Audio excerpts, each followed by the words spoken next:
Meanwhile, we are preparing for the potential for some severe weather to move through North Alabama and Middle Tennessee tomorrow. Let's get you prepared right now as we check in with WAAY 31 Storm Tracker Chief Meteorologist Taylor Knust. Yeah, that's right. We will see some pretty active weather over the next couple of days. Right now, not too bad out there. Even a few peaks of sun on a couple of our cameras from the WAAY 31 Sky Cam Network, brought to you by Thompson Roofing and Construction. We did have some periods of drizzle today, especially in some of the higher elevation locations. Nothing significant, though, and certainly nothing like what we are going to see tomorrow.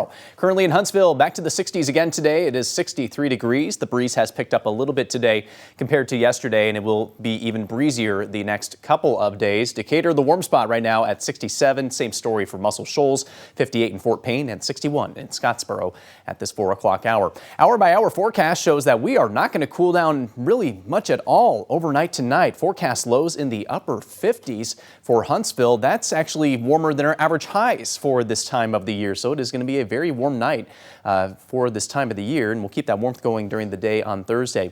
Your WAAY 31 Storm Tracker early warning radar network not showing any of that drizzle. It's so fine and so low to the ground that it's not picked up by the radar, but in general, we are going to stay fairly quiet this evening. Our next storm is getting its act together right now. You can see a little bit of snow and rain swirling around low pressure centered near the Oklahoma Panhandle. That's going to race to the east overnight tonight and then affect us as we head into the day on Thursday. Storm Prediction Center has updated the outlook for severe weather in North Alabama for Thursday, and it's brought that level 2 risk a little bit farther east. That's where we're most likely to see damaging wind gusts on Thursday around the late morning through the early afternoon. There is still at least a level 1 risk out west, but maybe not as high as a threat for the folks east of I-65. Again, damaging wind remains the primary concern. The tornado threat not particularly high. It's not completely out of the question, but if it does happen, it would be brief, and odds are we're not going to be affected by that, thankfully, in North Alabama. Let's roll through future radar. Overnight tonight, we should stay mostly dry.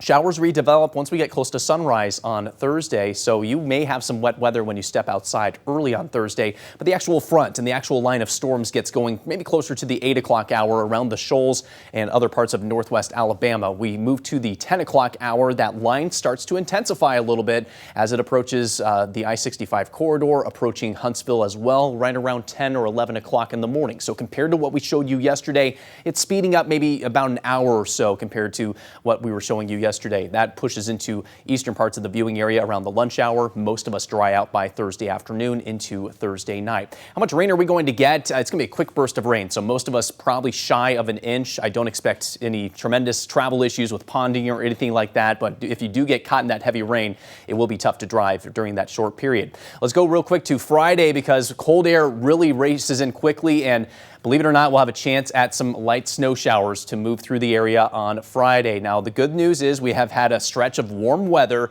that has made the ground, allowed the ground to thaw out. So any snow that tries to stick to the ground is probably going to melt on contact for the majority of the area. The exception may be higher elevations. It might get cold enough, maybe in our highest elevation locations, perhaps on the northern fringe of Sand Mountain, perhaps Montesano, and up toward the Cumberland Plateau as well. We could see a little bit of a dusting in those locations. We will certainly keep you updated as we approach Friday. Here's your 7-day forecast. High temperatures falling to the 40s on Friday and Saturday. We do rebound to the 50s and 60s with more wet weather for the first half of next week.